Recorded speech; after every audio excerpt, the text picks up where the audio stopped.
Hola, buenos días. ¿Qué tal, David? Me alegro Muy mucho de bien. verte. Muy buenos Muchísimas días. gracias. Igualmente, muchas gracias. Muy bien. Fenomenal. Pues nada, como ya comentaba, pues bueno, esta es la sesión que teníamos para ti, para hablar un poco de, pues bueno, de ese impacto, ¿no? De los mercados financieros en la economía real, las previsiones de 2026 y bueno, todo tuyo. Ya ves un Muy poco bien. que el público objetivo, mayoría CFOs y que están, pues bueno, con muchas ganas de oírte. Adelante. Fenomenal. Pues muy buenos días. ¿Estoy siendo capaz de compartir un PowerPoint? A ver, pues dale a compartir. A Le he ver, dado ya, a ver, estás compartiendo. ¿Ahora se está viendo? vale. Yo no lo ¿Sí? estoy viendo. A ver, yo te digo. Ahora sí está Perfecto. bien. Muy bien, pues Adelante, nada, David. si os parece, comenzamos. Muchísimas gracias a ti, Alberto, por contar un año más conmigo. Para mí es un placer y una enorme alegría. Y bueno, la idea es efectivamente en estos minutos contaros los aspectos más relevantes del entorno económico y financiero y luego dejar un hueco al final para hacer, bueno, pues para que podáis hacer preguntas que sin ninguna duda lo enriquecerán. La primera idea que quiero compartir con todos vosotros es que la economía mundial está consiguiendo mantener un ritmo de crecimiento del 3%. Este es un gráfico obtenido del último informe de la OCDE y podéis ver cómo hay, bueno, una estabilidad clara en el ritmo de crecimiento de la economía mundial, no solo en el 25, en el 24, en el 23 y en el 22. Por lo tanto, llevamos varios años consecutivos de una cierta asombrosa estabilidad en el crecimiento de la economía mundial en ese nivel del 3%. Una estabilidad, un dinamismo de la economía mundial que está muy condicionado por lo que le sucede a los grandes bloques. La economía de la India sigue siendo la economía más dinámica, con un avance del PIB en la zona del 6,6% este año, y aprovechamos también para incorporar las previsiones de cara al próximo ejercicio, en donde podéis ver que se espera que la economía de la India crezca todavía por encima del 6%. Por otro lado, la economía de China es una economía que está perdiendo algo de dinamismo, pero es capaz de crecer a una tasa en la zona del 5%, mientras que Estados Unidos, que aunque es verdad que algo de dinamismo está perdiendo, ya no crece al 3%, pero sí es capaz de avanzar a una tasa del 2%. Por lo tanto, el mundo crece al 3% debido a tres grandes motores: India, China y Estados Unidos. Y a pesar de que las otras grandes economías siguen ejerciendo de lastre, la zona euro, Japón, el Reino Unido, apenas crecen a una tasa del 1%. Es verdad que no sufren una recesión, pero no es menos cierto que siguen decepcionando por un ritmo de crecimiento que es francamente reducido. Por lo tanto, el mundo crece por tres motores, con tres lastres, pero ha conseguido evitar el riesgo de recesión. Este esquema que yo utilizo de forma recurrente y en el que trato de poner en una sola gráfica, y disculpadme la simplificación, motivos que han provocado crisis económicas a lo largo de los últimos 100, 120 años y que han sido, como sabéis, diferentes. Cada crisis económica es distinta y se debe a factores diferenciales. Bueno, pues en marzo, en abril, incorporábamos ese riesgo adicional de que en este 2025 se provocará una crisis económica asociada a la imposición de aranceles por parte de Estados Unidos. Hoy es el día en el que tenemos una visibilidad adicional, en el que podemos decir, a pesar de que se han impuesto esos aranceles, tal vez han sido por una tasa menor a la inicialmente estimada, que además la tasa efectiva está siendo menor a la anunciada y sobre todo que no está habiendo una guerra, no está habiendo una respuesta por parte de aquellos países que hemos sufrido la imposición de aranceles. Como digo, no hemos llevado a cabo una estrategia de confrontación. Eso evidentemente hay quienes lo critican, pero desde el punto de vista de la economía podemos decir que el nubarrón que teníamos, el factor de riesgo que teníamos en primavera sobre la posibilidad de que el mundo asistiera a una recesión asociada a elevados aranceles, pero sobre todo al establecimiento de una guerra comercial, no se ha materializado. Hay aranceles, sí, pero menores de lo estimado. Además, el tipo efectivo está siendo menor al anunciado, al acordado, y además no se ha abierto una guerra de represalias por parte del resto de países. Pero continuando con esta visión, este análisis de la economía mundial y noticias relativamente favorables, tenemos también otra vinculada a la tasa de inflación. Y es que la economía mundial presenta una tasa de inflación entre el 2 y el 3%. Aquí está en la zona del 2%, en la zona euro, y en Estados Unidos en la zona del 3%. Hay alguna economía que tiene un poquito más de inflación, como puede ser el caso de Brasil o de México, pero podéis observar cómo en general la tasa de inflación, desde luego, está lejos de aquellos niveles que teníamos hace 2 años, y especialmente en el año 2022, donde la inflación mundial alcanzó una tasa del 10%, y muchos advertían de que se iba a enquistar ahí y de que la única forma de reconducir la inflación iba a ser provocando una recesión económica por parte de los bancos centrales. También en este frente de la macroeconomía mundial hemos ganado mucha visibilidad y podemos decir que no se cumplió ese escenario catastrofista de que la inflación se iba a quedar estancada y que no ha sido necesario, como he comentado al principio, provocar una recesión para que la inflación se haya reconducido hacia esa zona del 2 y del 3%. Y es que todos aquellos famosos cuellos de botella, todos aquellos problemas asociados a las cadenas de suministro globales, a distorsiones desde el lado de la oferta, bueno, pues se han ido disipando y, como digo, han eliminado todo ese elemento distorsionador al alza de la inflación. Y si hoy la inflación está en la zona del 2-3%, que está bastante en línea con el objetivo de los bancos centrales, es porque todavía la economía mundial avanza a una tasa del 3%. Por lo tanto, si me permitís la simplificación, lo que vemos es que el mundo crece al 3%, es una tasa que no está mal, es una tasa bastante estable respecto a los últimos 3 o 4 años, y con una inflación del 2-3%. Abandonando esos escenarios más negativos de fuerte repunte de la inflación que teníamos hace 3 años, con un mundo creciendo al 3%, con una inflación al 3% a nivel global. Bueno, es una combinación relativamente favorable, y hoy, si tenemos que hacer una previsión para el 2026, podemos decir que tiene pinta de que se van a mantener esos mismos registros. Expansión de la economía mundial al 3%, una inflación al 3%, evidentemente con diferencias entre áreas geográficas, que permite a los bancos centrales recortar los tipos de interés, y sobre todo a la Reserva Federal de Estados Unidos, que ha vuelto a retomar la senda de recortes después de haber parado ese proceso de rebajas en los primeros 9 meses del año. La FED estaba atenta a ver cuál iba a ser el impacto en crecimiento y en inflación de los aranceles. Adoptó una posición prudente antes de tomar una decisión de política monetaria. Vamos a ver qué pasa con los aranceles y con la inflación. Ahora que ya hemos ganado visibilidad sobre aranceles, sobre inflación, como ya he comentado antes, la Fed dice vamos a retomar la senda de recortes de tipos de interés. Y esto es una noticia realmente favorable, porque podemos pensar que estos dos últimos recortes van a tener un estímulo, van a tener un impacto positivo sobre la economía de Estados Unidos, y sobre todo que todavía le pueden quedar 2, 3, incluso 4 recortes de tipos de interés a la Reserva Federal. Así pues, a la hora de hacer previsiones de tipos de interés, al menos del dólar, sí podemos pensar que en los próximos 3, 6, 9 meses quedan más rebajas de tipos de interés de la Reserva Federal de Estados Unidos, y por lo tanto eso tiene su efecto positivo sobre esas perspectivas macroeconómicas que he comentado al principio, que son moderadamente favorables. Quien seguramente ya no vaya a recortar más los tipos de interés es el Banco Central Europeo, porque esta vez no se le puede achacar al BCE que haya estado tarde, que haya sido lento a la hora de recortar los tipos ante esa amenaza de riesgo de recesión que luego no se ha materializado, como ya he comentado.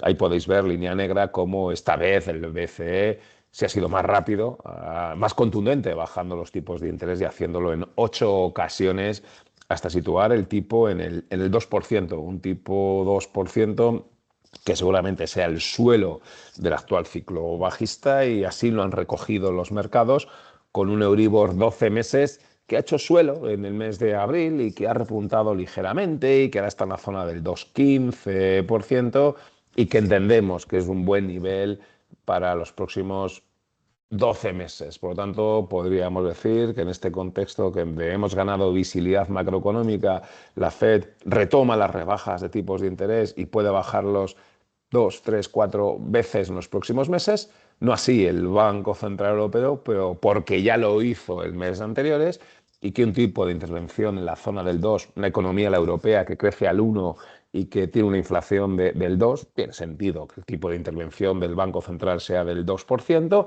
y eso se refleja en un Euribor 12 meses en esa zona del 2,15 que seguramente sea el tipo más adecuado a la hora de hacer previsiones para los próximos meses. Y si tuviésemos que discutir, oye, el próximo movimiento de tipos del BCE, ¿qué va a ser, al alza o a la baja? Bueno, yo particularmente pienso que va a ser al alza.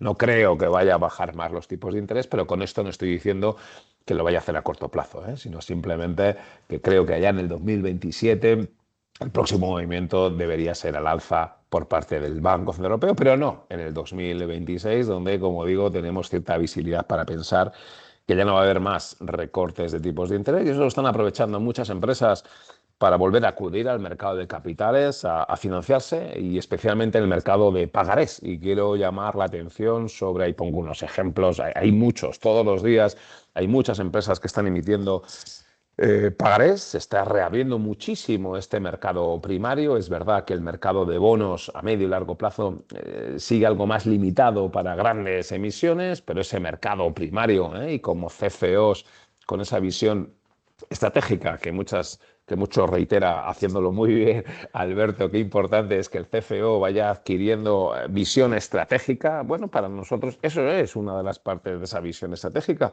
ser conocedor de que hay fuentes de financiación complementaria al canal bancario, por ejemplo, el mercado de capitales y especialmente en el tramo corto, es decir, los pagarés, donde en los últimos tiempos estamos asistiendo a una clara reapertura precisamente ante la percepción de que el Euribor 12 meses ya no va a bajar más, de que tiene sentido emitir pagarés en estos niveles, porque además hay una demanda que no está nada mal por parte de gestores de fondos de inversión monetarios y de renta fija corto, que también entiende que comprar un pagaré entre un 2,5 y un 3 y un 3,5%, por eso los tipos de interés a los que se emiten los pagarés, bueno, pues también es atractivo para la construcción de carteras, dado que la inflación esperada en los próximos 12 meses en España, pues está en esa zona del 2%. Por terminar con la política monetaria, y esto es un poco más técnico, pero creo que es importante señalarlo, cómo los bancos centrales han activado en los últimos tiempos esa política monetaria no convencional, esa ampliación del tamaño del balance, esa creación de dinero, al menos hasta junio de 2022. Desde junio de 2022 han estado haciendo lo que se llama un QT, una reducción del tamaño del balance. Esto es un zoom de ese proceso de reducción para compartir con vosotros que la Reserva Federal de Estados Unidos ha anunciado que no va a recortar más el tamaño de su balance y, por lo tanto, de esta primera parte de puro diagnóstico de la macroeconomía y de las políticas monetarias, señalar que la Fed va a bajar los tipos de interés, pero seguramente va a dejar de drenar liquidez en el sistema y, por tanto, es otro factor adicional para pensar que el contexto monetario en los próximos meses es relativamente favorable. Bueno, otro tema sobre el que quiero llamar la atención, porque se está hablando mucho en los últimos tiempos, es las famosas siete magníficas, las famosas grandes tecnológicas, porque están bueno, experimentando un espectacular incremento de sus beneficios empresariales. Ahí podéis ver cómo está en subida libre exponencial los beneficios de esas famosas siete magníficas, Nvidia, Apple, Microsoft, Meta, Google, Amazon y Tesla, pero que no solo están ganando mucho dinero, sino que con ello están revalorizándose de forma espectacular en renta variable. Hace unos días Nvidia superaba la marca de los 5 billones de los nuestros, 5 trillion de Estados Unidos, 5 billones, es decir, 4 veces y pico, 4 veces el PIB de España. Es decir, estamos viendo un incremento de la capitalización de estas grandes compañías que en última instancia lo que hace es provocar un aumento de la capitalización de los mercados de capitales de Estados Unidos, de tal forma que con el 5% de la población, con el 25% del PIB mundial, tienen un 50% del mercado bursátil. Es verdad que una parte de ese mercado bursátil lo tenemos inversores internacionales, porque de hecho en nuestros procesos de inversión y de gestión de carteras es obvio que tú no puedes no tener exposición a la bolsa de Estados Unidos cuando un ahorrador se convierte en inversor y quiere tener una cartera diversificada y con exposición a renta variable, es obvio que tenemos que reflejar lo que es la realidad de los mercados financieros globales y, por tanto, lo que hace cualquier gestor en Europa en general y en España en particular es asignar una parte de ese capital en Estados Unidos y en su mercado bursátil y también en su mercado de renta fija. Luego entenderéis por qué llamo tanto la atención sobre el desarrollo de los mercados de capitales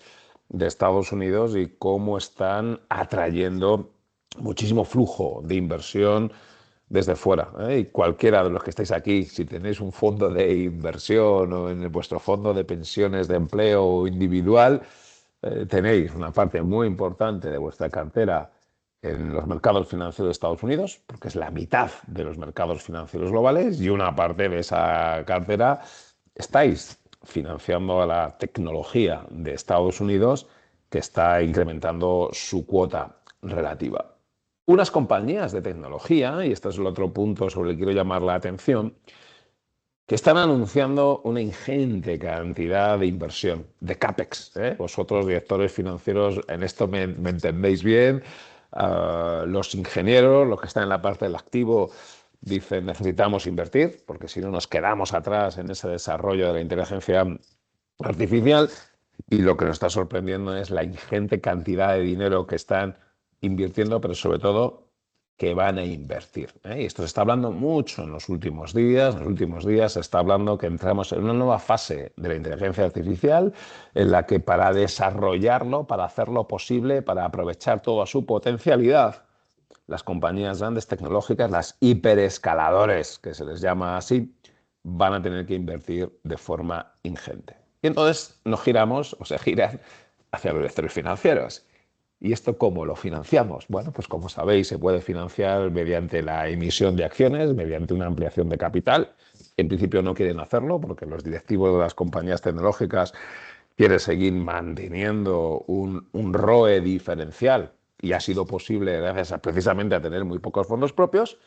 Bueno, pues la otra alternativa es mediante la emisión de bonos, mediante la apelación a los mercados de capitales. Y esto es lo que yo quería llamar la atención, porque en los últimos tiempos estamos teniendo la emisión de bonos por parte de grandes tecnológicas. Y el caso más importante ha sido el de Meta, que hace un par de semanas emitía 30.000 millones de dólares en bonos. Colocaba 30.000 millones de dólares en un abrir y un cerrar de ojos. Antes os hablaba de los pagarés en España. Está muy bien, y una compañía consigue colocar pagarés por importe de 10, 15, 20 millones de dólares y no le, de euros, y no le es muy costoso. Meta emite 30.000 millones de dólares.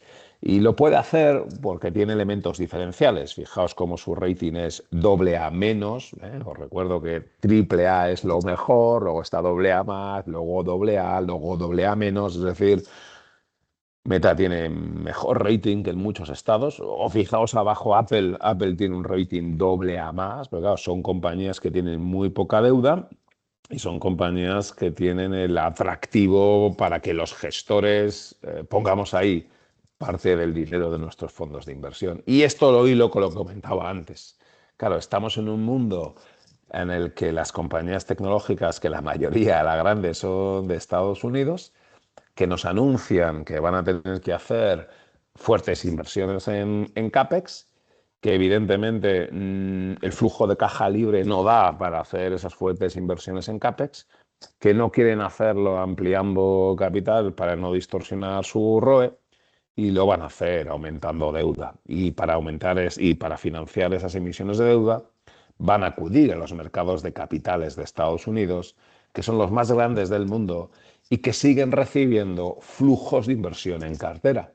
Por lo tanto, lo que va a pasar y lo que está pasando es que cualquiera de nosotros, desde el punto de vista particular, que compramos un fondo de inversión, que tenemos un mandato, que nos compramos un ETF, me da igual que hagamos gestión activa, que hagamos gestión pasiva, que lo hagamos de forma directa, que lo hagamos a través de nuestro banquero, que lo hagamos a través de nuestro fondo de pensiones. Una parte de nuestro dinero se está yendo, se ha ido a la bolsa de Estados Unidos y ahora se va a ir al mercado de renta fija de Estados Unidos. Y ese dinero lo van a aprovechar las grandes tecnológicas para hacer la inversión en CAPEX.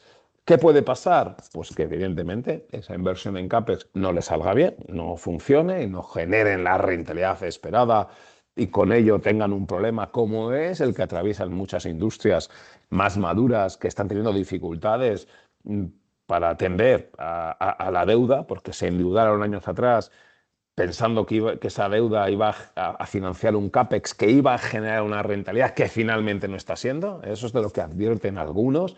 Cuando hablan de burbuja en la inteligencia artificial, no hablan tanto o no solo de las valoraciones en renta variable de algunas compañías, sino de si se va a generar rentabilidad suficiente a esa ingente cantidad de CAPEX. Ese es uno de los debates, pero no tienen problemas de financiarlo porque parte de esa financiación lo están haciendo precisamente con los capitales del resto del mundo, que no tenemos ningún debate ni ninguna duda en coger parte de nuestro dinero y llevarlo hacia ahí, fundamentalmente Europa.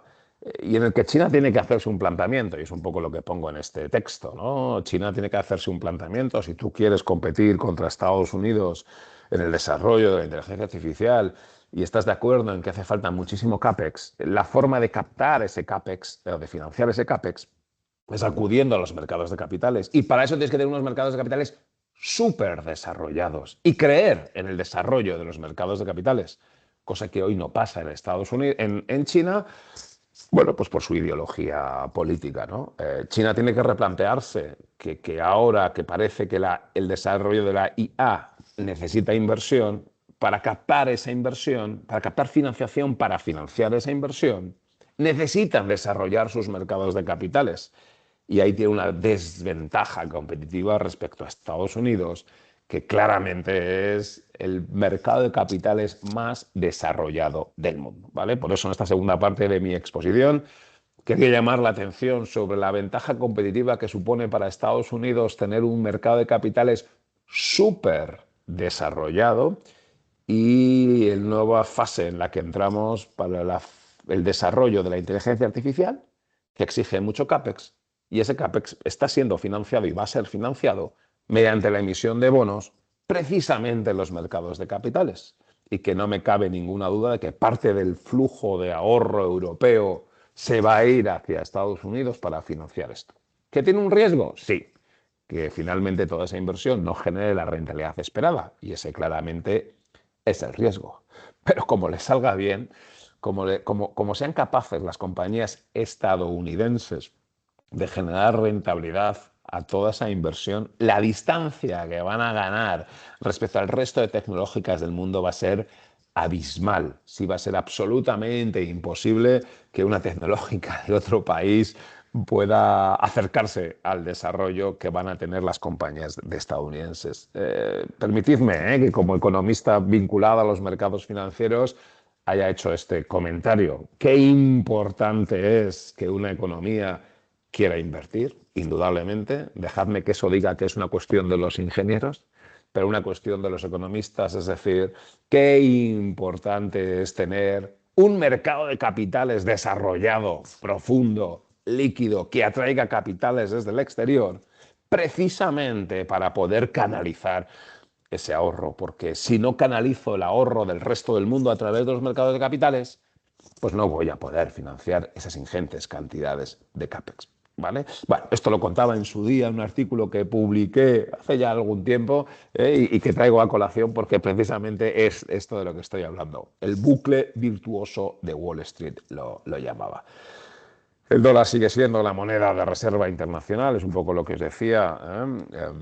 A nadie le importa que una parte de su cartera, desde luego, el gestor se la lleve hacia Estados Unidos y eso le permite a Estados Unidos financiar un abultado y persistente déficit por cuenta corriente. Estados Unidos tiene déficit por cuenta corriente porque invierte más de lo que genera, también porque consume más de lo que ahorra. Es verdad que es una economía que vive por encima de sus posibilidades, pero se lo puede permitir, y se lo puede permitir porque, de nuevo, ese déficit de la balanza por cuenta corriente del 4%, bueno, pues lo financia mediante la inversión en cartera, lo financia mediante todo ese dinero que los europeos les prestamos a los Estados Unidos. Y eso le permite, Estados Unidos puede invertir más de lo que genera, puede consumir más de lo que ahorra por el flujo de inversión en cartera desde el resto del mundo, y es que encima tener una moneda sobrevalorada, ¿eh? Esto es lo que, si acudimos al manual de macro convencional, nos diría, mira, es imposible que una economía mantenga un déficit de la balanza por cuenta corriente de forma persistente y además su moneda no se devalúe o no se deprecie, salvo que seas Estados Unidos, salvo que tengas la capacidad de atracción de capitales diferencial por la tecnología, salvo que tengas, bueno, pues esa supercredibilidad. Que es verdad, que en estos meses centrales del año algo ha perdido Estados Unidos, y ahí tuvimos un episodio de depreciación del dólar, sin ninguna duda asociado a ciertas dudas que se generaron sobre la seguridad que teníamos con nuestro dinero en Estados Unidos. Hablo de los peores momentos de Trump, en donde algunos inversores internacionales no querían tener parte de su dinero en Estados Unidos porque dicen, porque no lo sé, si mañana Trump se va a levantar por la mañana y va a pisar con el pie izquierdo y resulta que me va a congelar mi dinero porque, por lo que quiera, o porque no quiero poner mi dinero en una economía que me está poniendo aranceles. Bueno, en fin, se generaron ahí una serie de tensiones que provocaron una depreciación del dólar. Pero es verdad que eso está regresando, ¿eh? Y está regresando porque, de nuevo, porque Trump está moderando un poco ese discurso y porque si tú quieres poner tu dinero donde hay más crecimiento de la economía y donde hay más perspectivas de dinamismo, eso se llama Estados Unidos gracias a la tecnología y ahora en el subapartado inteligencia artificial, ¿eh? Y por eso Estados Unidos puede mantener un déficit de la balanza por cuenta corriente a pesar o de forma compatible con una moneda sobrevalorada, gracias a un mercado de capitales súper desarrollado. Y dejadme, ahora que he hablado de la posición de la balanza por cuenta corriente de Estados Unidos, voy a hablar de la española, porque España es un país, y lo decíamos los economistas, entre el año 2003 y 2008, España no podía mantener ese déficit persistente de la balanza por cuenta corriente porque nosotros no éramos Estados Unidos y porque además el déficit era superior. Decíamos, España vive por encima de sus posibilidades. España en su conjunto vive por encima de sus posibilidades porque tiene un déficit por cuenta corriente del 10%. Lo podíamos financiar porque fundamentalmente el ahorro de los alemanes, de los austríacos, de los finlandeses venía a España. Eso es lo bueno que tiene estar dentro del área euro. Quiebra Lehman Brothers, de repente los ahorradores alemanes, franceses, holandeses, finlandeses, austríacos deciden, a través de sus gestores, no prestarle más a la economía española. Tenemos un problema de que no nos financian, como si somos una empresa que tenemos déficit de financiación y vamos al banco y nos dicen que no nos prestan, pues necesitamos una fuente de financiación.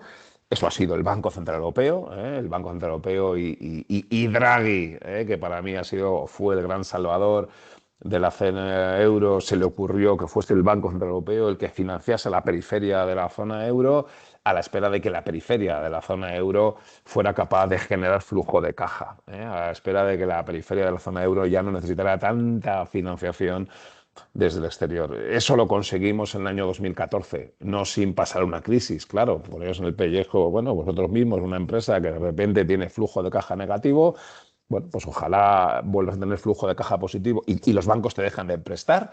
De repente encuentras a un prestamista de última instancia que es el BCE y que te arregla un poco la situación, pero sabes que es solo de forma coyuntural y necesitas arreglar tu cuenta, necesitas ingresar más y gastar menos. Y eso es básicamente lo que hizo España. Ingresar más porque empezó a exportar, porque empezó a generar más turismo, y eso han sido las dos grandes fuentes de incremento de los ingresos de España, las exportaciones de las empresas de todos los tamaños, no solo las grandes, sino las medianas y las pequeñas, y el turismo. Eso es lo que nos ha permitido un aumento de los ingresos, y también porque hemos modificado nuestra estructura, y hemos optado por reducir en la medida de lo posible algunos gastos, al menos el sector privado. Y desde 2014, perdón, España presenta un superávit en la balanza por cuenta corriente. Por eso a mí como macroeconomista Me gusta tanto este indicador porque creo que en un solo numerito puedes tener un diagnóstico y puedes tener bueno, como un estado de origen y aplicación de fondos o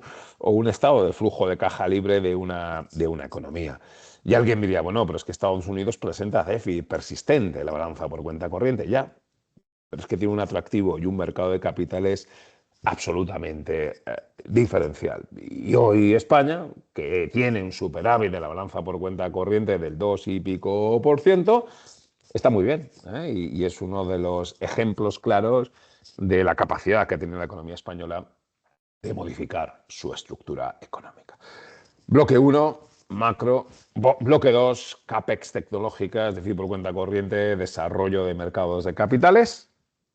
Bloque 3. ¿Dónde pueden estar algunas de las dudas de cara al próximo año? ¿O dónde vamos a poner el foco en potenciales riesgos?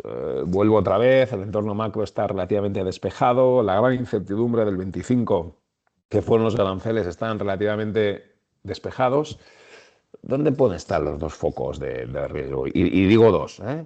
Seguramente si hay una crisis en el 26 será por un factor distinto, un factor inesperado. Es lo que tienen los famosos cisnes negros, ¿eh? Que son los que provocan las crisis y son los que nadie los estaba anticipando. Pero si tuviera que compartir con vosotros, o quiero compartir con vosotros, dos potenciales factores de riesgo que ojalá no se materialicen, ¿eh? Pero para poner atención, por un lado es la banca regional de Estados Unidos. Os recuerdo que ya en el 2023 tuvimos un problema con Silicon Valley Bank. Ahí os pongo un link a un articulito donde explicaba lo que le pasó a ese banco regional, que fue más bien un fallo en la gestión del riesgo de mercado, de la duración, con depósitos a corto, compraron bonos del Estado americano a largo plazo, los tipos subieron, se perdió dinero, en fin, fue casi más un problema de gestión como si fuera de un fondo de inversión, que no tanto de un riesgo de crédito. No, Silicon Valley Bank no había prestado dinero a empresas con problemas.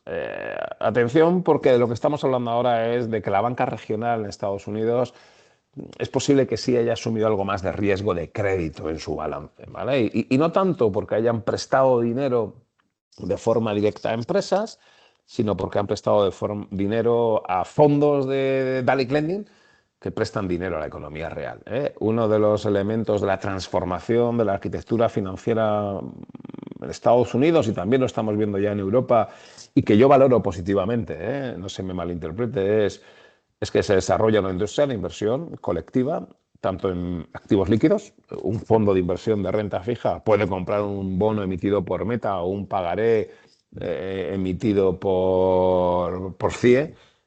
Bueno, pues también se desarrollan fondos de direct lending, de crédito privado, que ese fondo es el que presta directamente a la economía real.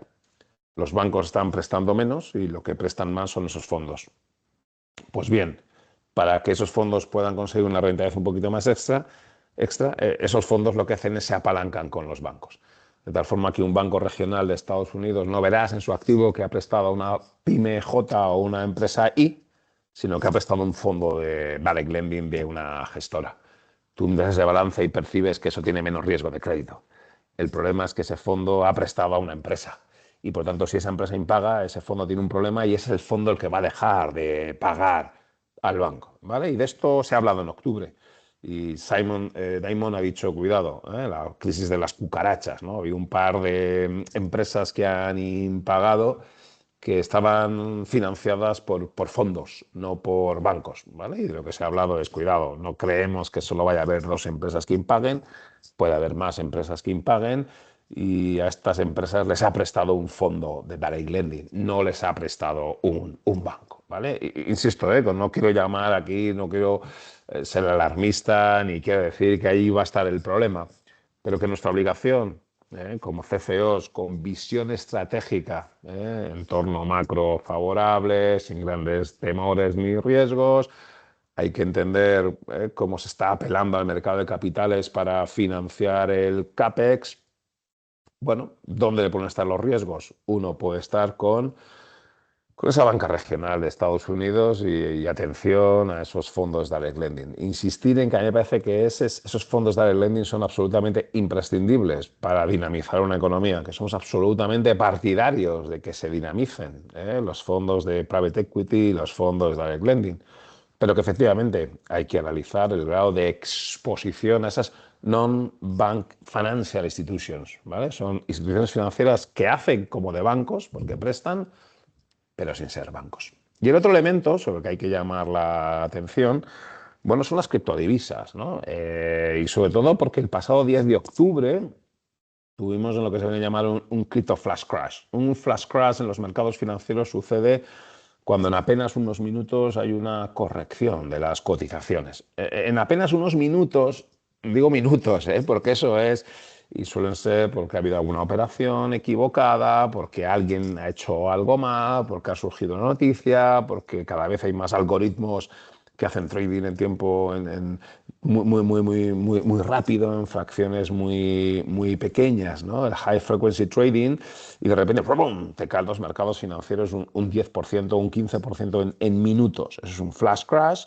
Por ejemplo, el año pasado sucedió en agosto en el Nikkei ante el cierre de Carry Trades. En ese día el Nikkei creo que perdió un 10, un 15%. Desde un punto de vista fundamental es absolutamente imposible explicar por qué algo cae un 15% en minutos, tiene un componente técnico.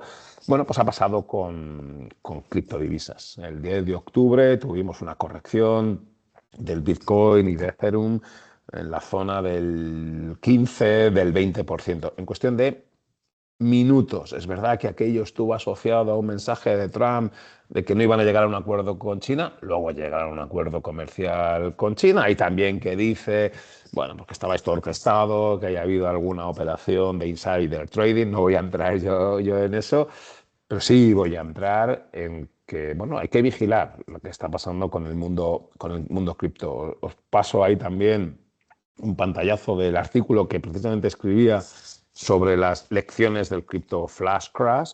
Bueno, ha sido bastante comentado y en alguna ocasión malinterpretado, ¿eh? Entonces yo quería aprovechar para explicar en los 4 minutos que me quedan cuál es mi opinión sobre lo que está pasando, porque hay veces que los árboles no dejan ver el bosque. Vamos a ver.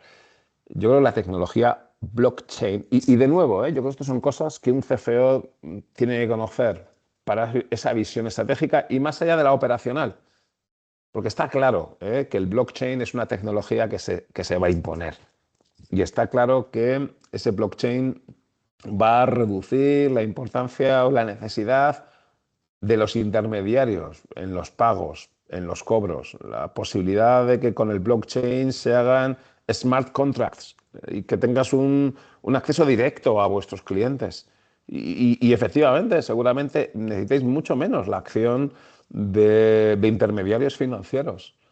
El blockchain nos va a permitir incrementar la trazabilidad. El blockchain va a permitir la generación de criptodivisas. El blockchain es una tecnología que no es una burbuja. El blockchain es una tecnología que tampoco os debe asustar. Como tampoco, lo decía muy bien Alberto, nos debe asustar la IA. La IA traerá aparejados cambios, ganancias de productividad. El blockchain va a traer aparejados cambios importantísimos en la función financiera. Como digo, los pagos, los cobros, los smart contracts que debéis conocer.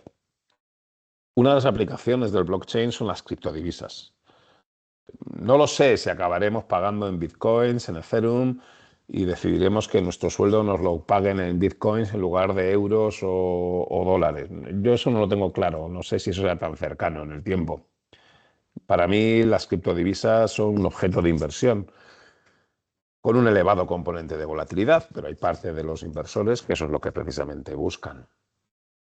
Que la corrección de las criptodivisas, que el crypto flash crash no lleve a distorsionar y a enrarecer el debate sobre la tecnología blockchain. La tecnología blockchain se va a imponer, El futuro de los mercados financieros, como pongo ahí, será digital y descentralizado. No me cabe ninguna duda, de que el ecosistema actual, con los muchos intermediarios y muchos agentes intermedios, se va a transformar. No nos dejemos llevar por el debate de si el Bitcoin es o no una burbuja, es o no especulativo, que eso no nos impida analizar y centrarnos en lo que es blockchain, y es un asunto que me gustaría o que me atrevería a ponerlo como un deber para los próximos meses, entender lo que es el blockchain y entender las implicaciones que va a tener sobre la función financiera vuestra. Y por ajustarme al tiempo que me han asignado, yo aquí termino. Muchísimas gracias. Pues David, muchísimas gracias por tu intervención, por esa masterclass, como comentaba Alberto, que sin duda alguna no nos ha decepcionado. Yo he ido tomando buena nota de todo lo que ha dicho uno, además de nuestros tuecos de crédito y caución. Y no soy la única que ha ido tomando notas porque tenemos bastantes preguntas de algunos de los asistentes en este evento que te trasladan. Creo que comentabas cuando estabas hablando sobre las inversiones que tienen que hacer ahora las grandes tecnológicas, que Meta, creo que has dicho, había invertido en oro. Y es una de las preguntas que te traslada José Luis Nieto, si nos puedes dar una valoración, cómo es tu visión sobre el aumento del precio del oro. Muy bien, estupendo. Pues mira, em, efectivamente el oro se está incrementando, se está revalorizando de forma espectacular hasta estar en máximos históricos. No solo el oro, también la plata, otro metal precioso. Sin más datos, mi contestación rápida y fácil sería, bueno, pues porque el entorno macroeconómico es muy negativo y el oro está ejerciendo de activo refugio. Pero no me vale esa explicación. No me vale porque es incompatible con un entorno macroeconómico de cierta valoración positiva, con un PIB que crece al 3%, con una inflación 2-3%, con unas bolsas en máximos históricos, con unos diferenciales en renta fija privada claramente por debajo de la media. No me siento honesto diciendo que los máximos en el precio del oro se están provocados porque hay aversión al riesgo. Si las bolsas estuviesen un -20 respecto al nivel actual y las primas por riesgo en renta fija privada estuvieran por encima de las medias, tal vez, pero no es el caso. Entonces, ¿cuál es el flujo? ¿Qué es lo que está sucediendo? Bueno, pues hay dos casos o dos elementos. Por un lado, porque hay una parte de los inversores que nos dicen que no están tan convencidos de tener su dinero en Estados Unidos y en dólares, porque tienen su miedo de que Trump, bueno, pues pueda hacer alguna de las suyas, y así nos lo dicen abiertamente, y quieren tener el dinero en algo que esté fuera del sistema financiero americano, y eso es el dólar, perdón, eso es el oro. Por lo tanto, estamos asistiendo a que inversores institucionales están optando por comprar oro como un sitio en el que aparcar su dinero que no sea el circuito dólar, y eso, bueno, al final es flujo de inversión. Y por otro lado, y ese es un poco nuestro caso, y lo digo desde la experiencia práctica, cuando uno está gestionando carteras, busca activos que le descorrelacionen en sus posiciones en renta variable y en renta fija, y lo que estamos viendo en los últimos meses es que el dólar está ejerciendo esa función. Esto es un poco más técnico, ¿no? Pero las volatilidades, las betas, las correlaciones son inestables. Nuestra obligación como gestor de carteras es ir haciendo los ajustes. Y lo que estamos viendo en los últimos tiempos es que el oro diversifica. Y como el oro diversifica, estamos comprando oro. No porque pensemos que el oro va a subir, simplemente porque el oro diversifica. Por lo tanto, los máximos históricos del oro y de la plata no es un indicador de temor, de aversión al riesgo, de percepción de que estamos en una recesión, porque no es el caso, sino que es la demanda de inversores que buscan salirse del circuito dólar, y es la demanda de inversores que lo que buscamos es un activo que diversifique. ¿Hasta cuándo? No lo sabemos. Hasta que cambien las métricas, hasta que cambie algo del entorno, pero desde luego esos son los dos elementos que están explicando esa fuerte revalorización de oro y plata. Precisamente Ernesto Martí, otro de las personas que ha dejado preguntas en el chat, te pregunta por las previsiones del dólar euro para el próximo año.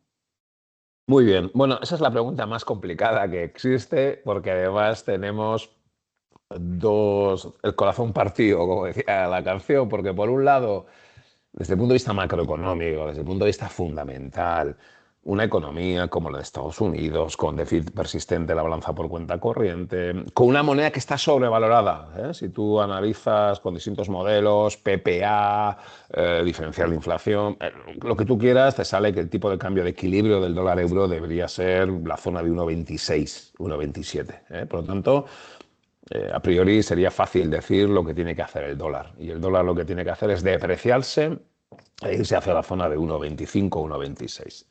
Pero ¿qué elemento diferencial hay? El que antes he comentado. Estados Unidos sigue siendo la economía más dinámica del mundo y Estados Unidos tiene un atractivo diferencial asociado a un desarrollo de su mercado de capitales y asociado a las compañías tecnológicas. Y yo no puedo no estar en Estados Unidos y yo no puedo no tener una parte de mi cartera allí. Y por lo tanto es una economía que atrae dinero desde fuera y que por lo tanto puede mantener ese déficit de la balanza por cuenta corriente con una moneda que está sobrevalorada. Pero es que además hay quien dice, bueno, ya, pero para que el dólar se deprecie, el euro se tiene que apreciar. Y el euro no está, la economía europea no está en condiciones de tener una moneda fuerte. Antes lo he comentado, ¿no? Europa crece al 1% y en cierto modo gracias a que España crece al 3%. Pero es que Italia, Francia y Alemania crecen por debajo del 1%. Y es que además Francia tiene un problema de déficit público y de deuda pública, ¿eh? No lo he comentado, pero las primas por riesgo de Francia han subido, es que tiene enormes dificultades para poder reconducir su déficit y su deuda pública. Entonces muchos inversores internacionales dicen, vale, sí, si el manual de macroeconomía me dice que el dólar debería irse hacia 1,25, 26. Ya, pero es que Estados Unidos es la economía más atractiva del mundo, sobre todo si Trump frena un poco su beligerancia, y es que la economía europea tiene sus dificultades. Por lo tanto, para intentar contestar, nosotros que somos muy fundamentales, sí decimos que lo suyo es que el dólar se deprecie y se vaya hacia la zona de 1,22, 1,23, 1,24 en el próximo año, pero sujeta a una incertidumbre elevada asociada a ese componente de atracción que tiene Estados Unidos. La siguiente pregunta que la traslada Alfonso Martín está relacionada con la parte final de tu exposición en la que hablabas un poco de los riesgos o los principales retos para el próximo año. Él dice que entiende que los préstamos estos que comentabas, que acaban en fondos que prestan a empresas privadas, no es una burbuja de activos tóxicos como fue en su caso la subprime. Excelente pregunta, excelente matización. Muy de acuerdo, muy de acuerdo y gracias por hacerme esa pregunta, por si acaso yo me he explicado mal. Efectivamente, el gran problema que tuvimos en el 2008 es que esos préstamos, hipotecas subprime existían, pero el problema no vino de que esas hipotecas impagaran. El problema vino de que había productos financieros cuya valoración estaba vinculada a esas hipotecas y no sabíamos cuánto de ese producto había. Y ese fue el canal de contagio. El problema no fue que hubiera hipotecas que impagaron en Estados Unidos. El problema es que había una cantidad enorme de activos financieros cuya valoración estaba vinculada a esa tasa de mora hipotecaria y además que un particular de un pueblo de España, sin saberlo, tenía parte de ese dinero. Ese fue el problema. Y eso tardamos varios meses en entenderlo y en solventarlo. Hoy no. Hoy sabemos cuál es el problema. Hoy el problema es que hay fondos de direct lending que han prestado dinero a las empresas. ¿Que tiene algo de apalancamiento mediante bancos? Sí, pero es un poco de apalancamiento. Y además es puro riesgo de crédito. En ese sentido es muy diferente. La duda es, bueno, ¿cuánto de ese riesgo de crédito se puede materializar? Oye, de nuevo, si hay una tasa de mora media del 4, del 5%, no debe haber problemas. Y sobre todo, y esto es lo que entendemos que sucede, que cuando alguien ha invertido en un fondo de direct lending, cuando alguien ha invertido en un fondo de private equity, sabe que está asumiendo riesgo y sabe que ha podido poner ahí su dinero y que tal vez pueda perder un 10 o un 15% si las cosas vienen mal dadas. En ese sentido sería mucho más convencional. Ya sé que igual hablar de direct lending o private equity alguien piensa que es no convencional, es absolutamente convencional. Lo que sucede es que está invertido a través de unos vehículos que hasta ahora eran menos comunes. Pero muy importante el comentario que se hacía. Esto no va de sobreapalancamiento, esto no va de desconocer que hay productos derivados vinculados a ese activo subyacente. Esto es más plain vanilla en ese sentido. Ahora bien, efectivamente conviene advertir de que si hay una mora en préstamos empresarial asociado a unas dificultades de la economía, alguien va a perder su dinero. Si ese alguien antes era un banco y un potencial depositante, ahora no es un banco, ahora es un partícipe en un fondo de este estilo. Cuidado, que algún banco también puede perder algo de dinero porque ese banco ha prestado un fondo de direct lending. Sí, pero la situación es muy diferente.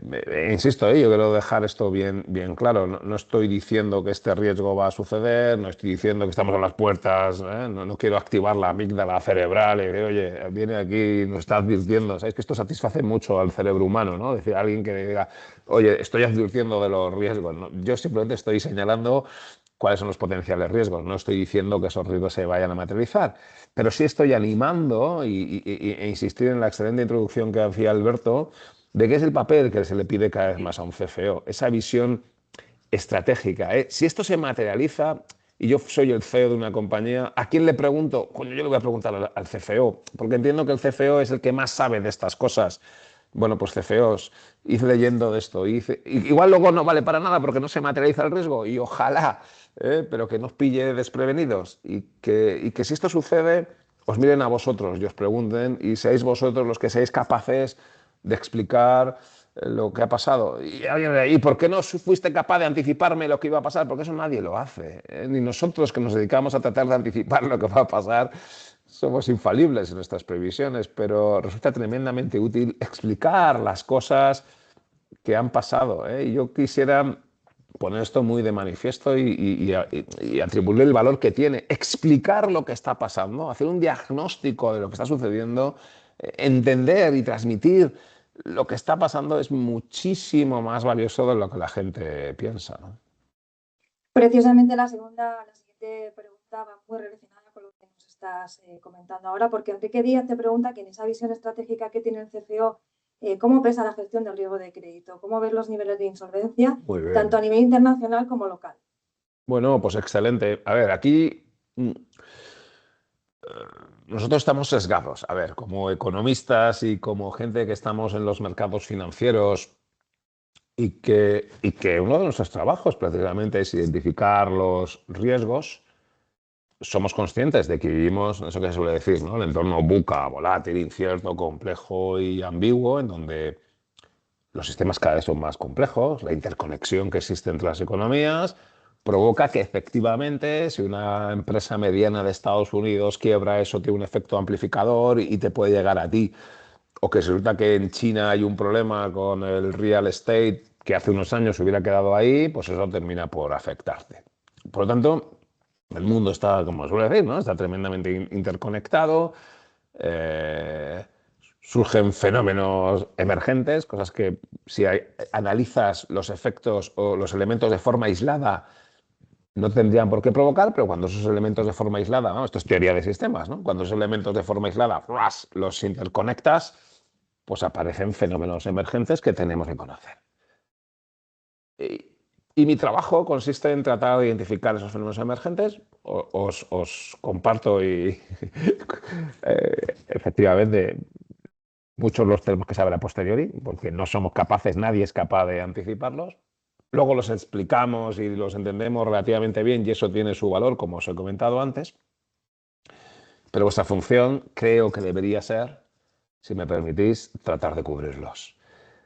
Tratar de evitarlos. Vale, sí, hacer un mapa de dónde están los potenciales riesgos, y eso está muy bien. Tratar de ver dónde están los potenciales canales de contagio y, si es posible, tratar de medir el impacto y a continuación cubrirlos. Porque la tentación es, vale, no lo voy a cubrir, y entonces alguien te va a preguntar, tu consejo de administración, y en algunos de los que estoy yo, hago ese otro papel, y pregunto, oye, director financiero, que has identificado ese riesgo, pero ¿se va a materializar, sí o no? Y claro, cuando él intenta explicar sí o no, bueno, pues si tú quieres ser un poco malo, siempre le puedes decir, pero ¿por qué? Siempre puedes sacarle un contraargumento para, si él piensa que no se va a materializar, decir, bueno, pues yo pienso que se va a materializar. Y al final llegamos a la misma conclusión. Ese factor de riesgo que has identificado y que tiene un impacto sobre material, sobre nuestra compañía, sobre nuestros estados contables, ¿se puede cubrir? Si la contestación es sí, cúbralo. No dejemos abierto el riesgo. N.000 factores de riesgo tenemos. Muchos de ellos seguramente no se pueden cubrir. Que aparezcan nuevos rivales, que nuestro producto tenga una obsolescencia tecnológica, que haya una distorsión por aquí. Hay muchos que tenemos que ser conscientes de que nuestro trabajo consiste en aguantar ese factor de riesgo, pero aquellos otros que podamos cubrir, cubrámoslo. Porque aquellos que lo que les gusta es asumir riesgos, que me envíen el CV a mí y se vengan a trabajar en mi gestora, que lo que hacemos es asumir precisamente riesgos. Pero nuestra visión sobre cuál debe ser la visión estratégica de un CFO es, insisto, detectar los riesgos, tratar de cuantificarlos, para luego, en la medida de lo posible, cubrirlos. Y ahí se ha desarrollado toda una industria de coberturas de riesgos que debe aprovechar. Y uno de ellos, efectivamente, es la pregunta que se me hacía, ¿no? Por lo tanto, aprovechase independientemente de que es que ahora la tasa de mora es pequeña y yo no sé si va a subir o no. Bueno, ya, pero tú puedes cubrir ese potencial impago de tus clientes. Sí, pues no lo dudes. Cúbrelo, porque nunca sabemos lo que puede pasar, ¿no? Bueno, nos quedan muy pocos minutos y 2 preguntas. Vamos a intentar abordarlas. Daniel Dancausa te pregunta, David, ¿no llevamos demasiados años diciendo que el blockchain va a cambiar las cosas fundamentalmente y no se nota aún? No sé cuántos años llevamos diciéndolos y cuántos años tienen que ser lo necesario, ¿no? Yo creo que se puede estar hablando de blockchain de hace, no sé, 3, 4 años, ¿no?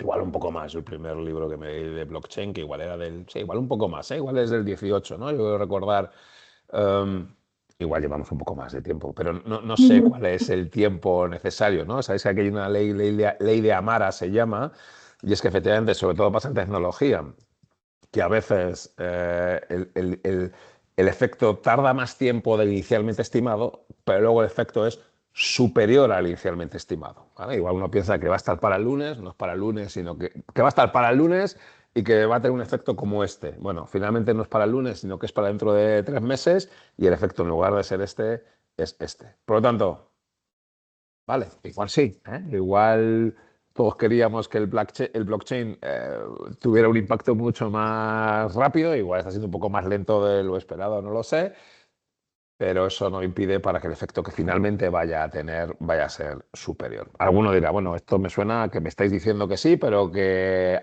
no. Bueno, yo no daría por muerto al blockchain, muchísimo menos. Y bueno, por las evidencias que nosotros tenemos, sí se está usando. ¿Que tal vez quisiéramos que fuera algo más? Bueno, pues no digo que no, pero eso no invalida el que es una tecnología que es disruptiva, ¿no? Que está ahí. Bueno, gran pregunta también para el final. Nos dice Sonia Meléndez, las previsiones de crecimiento de las grandes empresas tecnológicas necesitan de una capacidad energética que ahora mismo no tienen. ¿Están a tiempo de conseguirla o es un gran riesgo a día de Muy hoy? bien, pues eso es una muy buena pregunta, Sonia, porque efectivamente, ¿no?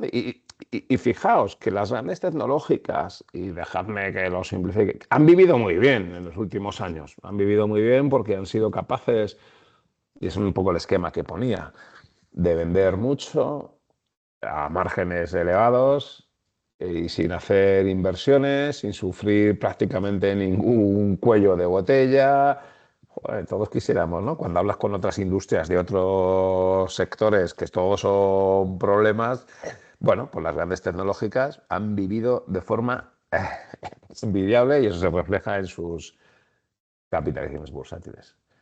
Y alguno dirá, bueno, hasta ahora, porque estamos empezando a ver factores limitantes del crecimiento, ¿eh? Y un factor limitante o una exigencia es que van a tener que invertir mucho y eso, como decía antes, no necesariamente saben si van a rentabilizarlo y van a tener que acudir al mercado de capitales. Y es verdad, otro factor limitante es la energía, ¿no? Esto abre un debate en el que yo no soy experto, yo como economista me paro ahí, habría que hablar con un experto y decir, bueno, sí, ¿y esto cómo se soluciona? ¿Cuál es la fuente de generación de energía? Igual que yo como experto en mercados financieros digo que la fuente de financiación son los mercados de capitales, no tengo ninguna duda, eh, complementaria con los bancos, y lo mismo va a pasar con el mix de energía. Y ahí es donde los expertos dirán, bueno, pues mira, yo no puedo pretender conseguir la energía que necesito, que es mucha, a través de quemar carbón.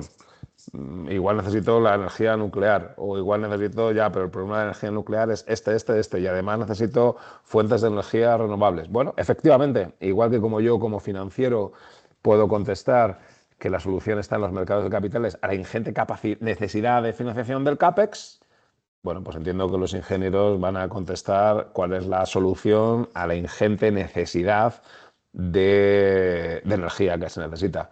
Y entiendo que su respuesta seguramente sea un mix de fuentes, bueno, estables y de fuentes que puedan atender a puntos de demanda, pico en algunos determinados momentos del tiempo. Pero evidentemente ese es uno de los grandes retos que tenemos por delante y es cómo financiar energéticamente ese incremento de la demanda de energía que estamos ya observando.